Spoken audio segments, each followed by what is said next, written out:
2024년 1월 30일 오늘 화요일인데 함께 나눌 하나님 말씀은 신명기 15장 1절부터 23절까지 말씀입니다. 방송 보신 분들은 자막이 절수가 좀 잘못 기록되어 있는데 23절까지 말씀입니다. 신명기 15장은 23절까지 있습니다.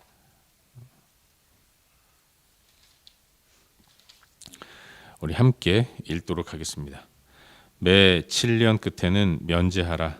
면제의 규례는 이러하니라. 그의 이웃에게 구워준 모든 채주는 그것을 면제하고 그의 이웃에게나 그 형제에게 독촉하지 말지니 이는 여호와를 위하여 면제를 선포하였음이라. 이방인에게는 내가 독촉하려니와 내 형제에게 구워준 것은 내 손으로 면제하라.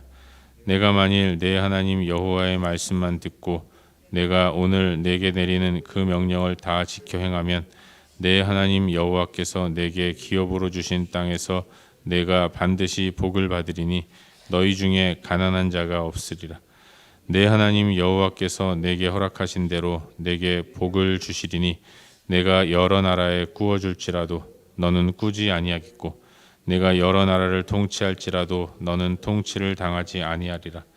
내 하나님 여호와께서 내게 주신 땅 어느 성읍에서든지 가난한 형제가 나와 함께 거주하거든 그 가난한 자 형제에게 내 마음에 완악하게 하지 말며 내 손을 움켜쥐지 말고 반드시 내 손을 그에게 펴서 그에게 필요한 대로 쓸 것을 넉넉히 주라. 삼가 너는 마음에 악한 생각을 품지 말라. 곧 이르기를 일곱째 해 면제년이 가까이 왔다 하고 내 궁핍한 형제를 악한 눈으로 바라보며 아무것도 주지 아니하면 그가 너를 여호와께 호소하리니 그것이 내게 죄가 되리라. 너는 반드시 그에게 줄 것이요 줄 때에는 아끼는 마음을 품지 말 것이니라. 이로 말미암아 내 하나님 여호와께서 내가 하는 모든 일과 내 손이 닿는 모든 일에 내게 복을 주시리라. 땅에는 언제든지 가난한 자가 그치지 아니하겠으므로 내가 내게 명령하여 이르노니 너는 반드시 내 땅 안에 내 형제 중 곤란한 자와 궁핍한 자에게 내 손을 펼지니라. 내 동족 히브리 남자나 히브리 여자가 내게 팔렸다 하자 만일 6해 동안 너를 섬겼거든 7째 해에 너는 그를 놓아 자유롭게 할 것이요 그를 놓아 자유하게 할 때에는 빈손으로 가게 하지 말고 내 양 무리 중에서와 타작마당에서와 포도주 틀에서 그에게 후히 줄지니 곧 내 하나님 여호와께서 내게 복을 주신 대로 그에게 줄지니라. 너는 애굽 땅에서 종 되었던 것과 내 하나님 여호와께서 너를 속량하셨음을 기억하라. 그것으로 말미암아 내가 오늘 이같이 내게 명령하노라.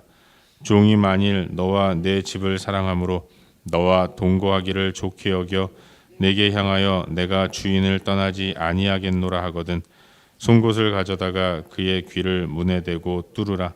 그리하면 그가 영구히 내 종이 되리라. 내 여종에게도 그같이 할지니라. 그가 6해 동안에 품꾼의 삭새 배나 받을 만큼 너를 섬겼은즉 너는 그를 놓아 자유하게 하기를 어렵게 여기지 말라. 그리하면 내 하나님 여호와께서 내 범사에 내게 복을 주시리라. 내 소와 양의 처음 난 수컷은 구별하여 내 하나님 여호와께 드릴 것이니 내 소의 첫 새끼는 부리지 말고 내 양의 첫 새끼의 털은 깎지 말고 너와 내 가족은 매년 여호와께서 택하신 곳에 내 하나님 여호와 앞에 먹을지니라.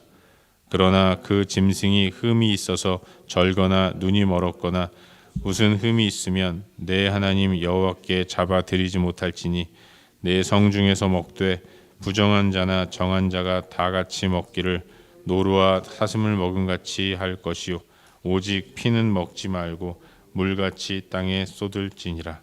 아멘. 복된 새 하루가 시작되었습니다. 요즘 우리는 새벽 시간을 통해서 계속해서 신명기서 말씀을 함께 묵상하고 있는데 오늘은 어제에 이어서 방금 읽은 말씀인 신명기 15장 1절부터 23절까지 말씀, 신명기 15장 말씀을 살펴보는 가운데 우리에게 주시는 은혜와 도전들을 함께 나누기 원합니다. 모세의 설교, 그게 신명기서의 성격이고 모세의 설교는 항상 가나안에서 어떻게 살아갈 것인가 여기에 포커스가 맞춰져서 하나님 말씀을 선포하고 있는 겁니다. 그리고 12장부터는 본격적으로 이제 가나안에서 어떤 삶을 살아야 하는가 이걸 도전하고 권면하고 있는 거죠. 여러분 12장에서는 어떤 말씀을 모세를 통해 하나님 주십니까? 이스라엘 백성들이 하나님을 온전히 예배하기 위해서 합법적인 성소에서 예배해야 할 것이다 이렇게 말씀하십니다. 지금이야 광야를 걷고 있었고 또 걸어왔으니까 여호와의 성막이 백성들과 함께 이동했지만 이제 가나안 정복 전쟁이 맞춰지면 그 땅을 차지하게 되고 정착하게 될 것이고 그렇게 되면 하나님의 성막이 일정한 곳에 위치하게 될 것입니다. 이스라엘 백성들은 그렇게 합법적으로 성막이 세워진 그곳에서 하나님께 예배해야 한다는 것을 말씀하고 있는 거예요. 사실 성경을 읽어보면 이스라엘 백성들은 산당에서 예배하는 일들이 많이 있었습니다. 하지만 성경은 계속해서 산당에서의 예배를 위험하게 다루고 있다는 거죠. 왜 그렇습니까? 산당은 자신의 거주지 근처에 임의로 만들어 놓은 예배 처소, 기도 처소인 거예요. 그러다 보니까 내가 쉽게 하나님을 예배하다 보면 하나님을 만홀히 여기면서 어떤 의미에서는 하나님의 뜻과는 상관없이 나의 욕망과 욕심을 이루기 위해서 하나님을 이용하는 그렇게 성경은 그걸 음란하다라고 표현하는데 음란하게 하나님을 섬길 위험이 있는 것이고 실제로 이스라엘 백성들이 하나님의 경고와도 같이 그렇게 자기 욕망을 이루기 위해서 이방신 섬기듯이 하나님을 섬기는 일들이 비일비재하게 일어났던 것이죠. 올바른 지도자가 없다면 하나님을 온전히 섬기지 못하는 일들이 발생한다는 것을 이스라엘 백성들의 그 산당 숭배를 통해서 우리는 반면교사로 삼을 수 있는 것입니다. 그래서 하나님은 앞으로 가나안에서 성막이 세워지는 곳으로 나와서 좀 불편하고 멀어도 성막 앞으로 나와서 하나님을 예배해야 한다는 것을 도전해 주신 것이고 이것이 올바른 예배의 출발이다라는 것을 말씀해 주고 또 가르쳐 주고 계신 것입니다. 하나님을 예배한다면 특별히 하나님께서 지정하신 날에 하나님 예배한다는 것은 하나님을 기쁘시게 하는 예배의 모습이어야 하는 것입니다. 나 편한 대로 내 임의대로 하는 것은 결코 바람직하지 못하다는 것을 현대교회에서 신앙생활하는 우리에게 도전으로 이 내용이 받아들여져야 한다고 믿습니다. 또한 13장에서 우상 숭배에 대한 강력한 경고의 메시지를 주고 계신 것을 읽었습니다. 그리고 14장부터는 하나님 백성들이 세상 민족들과 어떻게 다른 거룩한 삶을 살아야 하는가를 계속해서 말씀해 주시는데 14장에서는 장례 문화에 대해서 거룩하게 구별되게 해야 된다. 그리고 식습관, 부정한 것과 정한 것을 먹고 또 안 먹고 이런 일들을 말씀하셨고 그리고 어제 본문이죠. 11조 규례에 대해서 말씀하시는 하나님의 메시지를 들을 수 있었습니다. 오늘 나누는 본문에서는 면제년에 대한 말씀을 하고 있어요. 면제년. 다른 성경에서는 안식년이라고 표현하는데 매 7년 끝에는 이웃에게 빌려준 빚에 대해서 면제를 해주도록 말씀하십니다. 이방인에게 빌려준 것에 대해서는 독촉을 해서 받되 그러나 동족, 형제에게 구워준 것에 대해서는 매 7년 끝에는 면제해 주라 이렇게 말씀하고 계신 것입니다. 여러분 상식적으로 생각해 볼 때 내가 받아야 할 빚을 받지 못하면 그건 그냥 손해인 겁니다. 하지만 하나님은 빚으로 마음과 또 육적인 무게감 때문에 부담을 상당히 느끼는 형제에게 빚을 탕감해 줌으로써 너와 나는 하나님 백성이다. 이런 의식을 이런 인식을 잊지 않도록 권면하고 계신 겁니다. 더 나아가서 그렇게 발생하는 손해에 대해서는 내가 다 갚아줄 것이다. 나 믿고 형제의 빚을 매 7년 끝에는 탕감해 주어라 말씀하시는 겁니다. 하나님은 이로써 당신께서 돌보시는 백성들이 서로 빚을 탕감해 줌으로 인해서 모두가 다 가난한 자가 없도록 만드시기 위해서 이와 같은 명령을 주고 계신 거예요. 한쪽은 너무 부해서 한쪽은 너무 가난해서 이런 일이 없도록 그 공동체 가운데 가난한 자가 없도록 만드시기 위해서 매 7년 끝에는 빚을 그냥 아무 조건 없이 탕감해 주라고 말씀하시는 거죠. 또한 하나님은 가난한 자들에 대해서는 아낌없이 베풀어 주도록 도전하세요. 넉넉히 구워줘라고 말씀하십니다. 아끼는 마음이 아니라 필요를 잘 채워주려는 의지를 가지고 적극적으로 도와주라고 말씀하시는 겁니다. 특별히 동족에 대해서는 더 각별하게 신경을 쓰도록 명령하시죠. 앞서 면제년을 정하신 하나님은 면제년이 되면 그때까지 갚지 못한 빚에 대해서 탕감해 주도록 명령하셨는데, 그렇게 되면 이런 일이 발생할 수 있습니다. 면제년이 가까이 다가올수록 어려운 형제의 힘든 것들을 돌보지 않을 수 있는 일들이 벌어지는 거예요. 여러분 그렇지 않습니까? 면제년이 멀면 내가 면제년이 돌아오기 전까지 빌려준 돈을 받을 수 있는 확률이 높죠. 그런데 당장 다음 달이 면제년이다. 그러면 지금 돈을 빌려주면 못 받을 확률이 높은 겁니다. 그래서 면제년이 가까이 올수록 백성들 가운데서 인색하게 어려운 사람들을 돌보지 않고 빚을 빌려주지 않으려고 하는 마음이 생길 수 있는 겁니다. 하나님은 이것들을 아시고 그냥 묻지도 말고 따지지도 말고 그냥 형제의 어려움을 보면 무조건 반드시 때와 시기를 가리지 말고 넉넉한 마음으로 빌려주도록 명령하고 계신 거예요. 그리고 그로 인해서 나는 인간적인 손해는 하나님 당신께서 갚아주시겠다고 말씀하고 계신 겁니다. 또한 동족을 종으로 삼았을 때, 그때에도 6해 동안은 종으로 노예로 부리지만 7째 해에는 놓아주고 해방을 시켜주라고 말씀하십니다.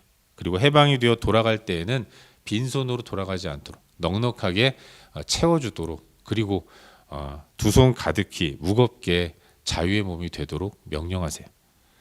여러분 긴 세월을 종으로 살았다면 이제 자유인이 되었을 때는 정말로 자유를 누릴 만큼 가지고 있는 게 없을 수 있는 겁니다.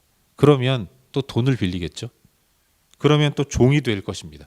이런 반복적인 일들이 생길 수 있기 때문에 하나님은 7째 해에 노예를 해방시켜 줄 때에는 자립할 수 있도록 넉넉하게 주고 그리고 자유를 주라고 말씀하시는 겁니다. 그리고 주인을 너무너무 사랑해서 독립하기를 거부하는, 이제 7년을 맞이했음에도 불구하고 6년 동안 섬겼던 주인이 너무 좋아서 그래서 계속해서 자유를 거부하고 주인의 종으로 살면서 주인과 동거하기를 원하는 종이 있다면 그들에 대해서는 귀를 뚫어서 표시를 삼고 영원히 종이 되도록 하는 규정을 만드셨습니다. 여러분 그렇지 않겠습니까? 어떤 사람이 6년을 일했고 7년째 해방이 되어야 했는데 해방되지 않고 여전히 노예로 있다면 주변에 있는 사람들은 주인을 욕하게 될 것입니다. 저 주인이 하나님의 명령을 어기고 노예를 해방시키지 않았구나. 노예는 주인이 좋아서 스스로 자발적으로 영구히 주인의 종이 되기를 원했는데 모든 비난을 주인이 받을 수 있는 것입니다. 그래서 그 노예는 본인이 자발적으로 주인과 함께하기 위해서 남은 것이다라는 것들을 귀를 뚫어서 표시하도록 한 것입니다. 소와 양과 같은 이런 짐승에 대해서는 처음 난 수컷은 구별되게 하나님께 드리도록 명령하신 것입니다. 어제도 11조에 대해 말씀드릴 때 10이라는 것이 단순히 열이라는 숫자를 의미하는 것이 아니라 전부라는 것을 의미했는데 이스라엘 백성들, 특히 하나님 백성들에게는 대표성의 원리가 있는 겁니다. 남자는 물리적인 그런 남자가 아니라 인간 전체를 상징하는 거예요. 수컷, 처음 난 그 장자라는 것은 그 가문을 이야기하는 것입니다. 처음 난 수컷이라는 것은 짐승 전부에 대한 소유권이 하나님께 있다는 것을 의미하는 거죠. 첫 새끼를 일시키지 말고 또 처음 난 양 같은 경우는 털도 깎지 말고 매년 하나님께서 정하신 곳에서 드리고 가족끼리 먹으라고 말씀하시는 겁니다. 하나님께 제사하는 가운데 이 모든 것들이 하나님의 것임을 인정하고 하나님께서 허락해 주신 것에 감사하면서 그 의미로 전부를 하나님께 드린다라는 의미를 담아서 초태생, 첫 새끼를 하나님 앞에 드리고 그리고 가족들끼리 먹는 것입니다. 그러는 가운데서 하나님께 찬양하고 또 감사한 마음을 갖는 거죠. 그리고 하나님께 드리는 것에 대해서는 점도 없고 흠도 없는 가장 좋은 것을 드리라라고 말씀하십니다. 그리고 또 주의할 것은 피는 먹지 말고 땅에 물처럼 쏟으라 하고 명령하고 계신 거죠. 이것이 오늘 우리가 함께 살펴보고 있는 본문의 전반적인 내용이고, 오늘도 이 말씀 가운데서 한 가지만 함께 살펴보는 가운데 우리의 기도 제목으로 삼고 함께 기도하기로 합니다. 오늘 본문 가운데서 4절 5절 말씀을 한 목소리로 함께 읽도록 하겠습니다. 읽겠습니다. 내가 만일 내 하나님 여호와의 말씀만 듣고 내가 오늘 내게 내리는 그 명령을 다 지켜 행하면 내 하나님 여호와께서 내게 기업으로 주신 땅에서 내가 반드시 복을 받으리니 너희 중에 가난한 자가 없으리라. 아멘. 하나님 백성들에게 하나님 요구하시는 것은 하나입니다. 그건 거룩하게 살라는 거예요. 내가 거룩하니 너희도 거룩하라. 자녀가 부모를 닮는 것처럼 여호와 하나님을 아버지로 고백하는 이스라엘 백성들은 하나님을 닮아야 하는 것입니다. 그래서 하나님은 거룩을 명령하세요. 잘 아시다시피 거룩은 다르다, 구별되다라는 뜻 아니겠습니까? 오늘 나누는 본문을 통해서도 우리는 하나님 백성들은 분명히 이방 민족과 다른 모습을 갖고 살아가야 한다는 것을 도전받습니다. 구절 하나하나마다 정말로 다르고 독특하고 구별되고 톡톡 튀는 그런 삶을 살아야 한다는 것을 성경은 말씀해 주고 있는 것을 발견하게 되는 거예요. 여러분, 오늘 본문 말씀의 내용이 면제년 아니겠습니까? 우리에게 익숙한 표현이 안식년인데, 안식은 쉬는 겁니다. 근데 세상은 쉴 줄 몰라요. 그래서 안식을 미룹니다. 내일 쉬지, 내년에 쉬지, 한 10년 일해야 쉬는 거 아니겠어? 계속해서 일에 몰두하면서 쉼을 내려놓고 유예시키고 때로는 포기하면서 살아요. 인간은 정말로 쉬지 못하는 존재인 것이 가만 놔두면 죽을 때까지 일하는 겁니다. 여러분, 실제로 어느 한국 청소년이 나흘 동안 게임만 하다가 밥도 안 먹고 그냥 뭐 컵라면이나 조금 먹으면서 게임만 하다가 그러다 죽는 일이 있었어요. 그런가 하면 이런 책 제목도 있습니다. TV 죽도록 즐기기. TV라는 것 여가 아니겠습니까? 나의 평안과 또 휴식을 위해서 보는 TV마저도 죽도록 보는 일들이 생기는 거예요. 이와 같은 것이 인간의 실존이고 인간의 모습이기 때문에 하나님은 처음부터 아시고 쉴 필요가 없으심에도 불구하고 6일 동안 천지 만물을 창조하신 이후에 먼저 쉼의 안식의 모범을 보여주셨던 겁니다. 그리고 당신 백성들에게 안식하라는 것을 명령으로 허락해 주고 계신 거죠. 여러분, 명령은 지키면 살고 안 지키면 죽는 거 아니겠습니까? 쉬라는 것조차 하나님은 서슬퍼런 명령으로 허락해 주시는 것이 인간이 그만큼 쉬지 못하는 존재이기 때문에 그런 거예요.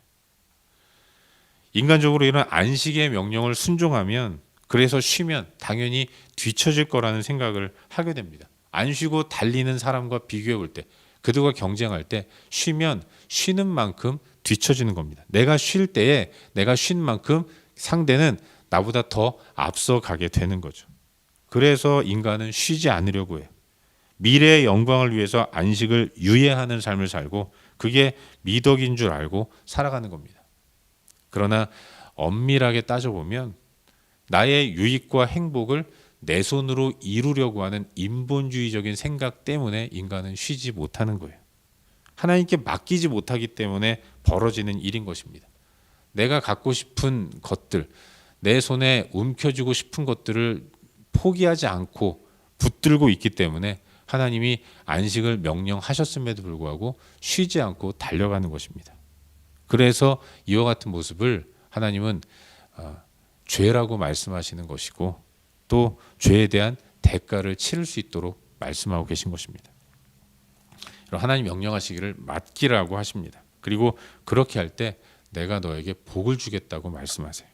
하나님을 믿음으로 말씀하신 대로 안식하면 실제로는 뒤처지는 것이 아니라 하나님이 복을 주셔서 뒤처지지 않을 수 있도록 약속하고 계신 것입니다. 이 약속을 믿고 안식할 때 진정한 평안과 만족을 누리게 되는 것이죠. 나의 안식을 통해서 또한 이웃을 유익하게 만드는 일도 이루어지는 것입니다. 결국 하나님께 순종하면 나도 복받고 이웃도 복받는, 더불어 모두가 다 풍성하게 되는 은혜를 누리게 되는 것이죠. 사랑하는 여러분, 하나님은 우리의 왕이십니다. 그리고 왕으로서 우리의 삶을 보호하시고 인도하세요. 하나님의 모든 명령의 궁극적인 목적은 당신 백성인 나의 유익에 있다는 것입니다. 이걸 믿고 그 명령에 순종하는 모습을 가지고 나아가야 하는 것입니다. 때로는 하나님 명령이 이해되지 않는 경우도 있습니다. 그래서 순종하기가 어렵다고 느껴지는 경우도 있어요. 순종하면 망할 것 같다는 생각이 드는 경우도 있습니다. 그러나 하나님을 믿음으로 담대하게 나아간다면 하나님이 그 모든 것들을 책임져 주실 것이라는 사실을 확신하고 하나님 앞에서 순종하는 모습으로 나아가야 하는 것이죠. 오늘도 우리 삶 가운데 참된 안식을 허락하시는 하나님의 사랑을 느끼면서 하나님께 모든 것들을 맡기고 염려와 근심들을 맡기고 진정한 평안을 누리며 살아가는 저와 여러분 우리 모두가 될 수 있기를 주의 이름으로 축원합니다. 함께 기도하겠습니다. 기도할 때에 주신 말씀 붙들고 기도하기로 하는데요. 하나님 오늘도 순종할 수 있는 믿음을 허락하여 주옵소서. 하나님을 믿음으로 안식하게 하여 주시옵소서. 이 시간 말씀 붙들고 하나님 앞에 기도하시기를 바라고 또한 우리가 중보해야 할 여러 영역들 기억하면서 기도하시기를 바랍니다. 그리고 각자 개인적인 기도 제목까지 기도하시다가 일상의 삶의 자리로 나아가도록 하겠습니다. 함께 기도합시다. 참 좋으신 아버지 하나님